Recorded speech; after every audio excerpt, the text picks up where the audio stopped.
Este és un informe que és obligatori fer cada 3 mesos per part de la intervenció municipal, en el qual, com a resumen, després de reflectir l'interventor totes les operacions comptables i tantes ingressos, els drets reconeguts i les obligacions reconegudes,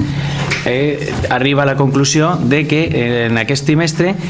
se complís el principi d'estabilitat pressupostària i el de sostenibilitat financera. El principi d'estabilitat pressupostària significa que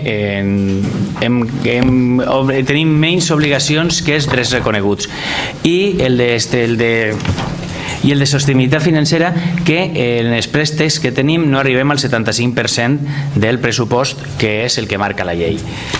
També s'avalua el compliment de la regla del gasto. A 30 de setembre no se complís la regla del gasto, però s'estima que amb l'aprovació del pressupost en el mes de setembre i en les noves mesures preses sí s'arribarà a final de l'exercici.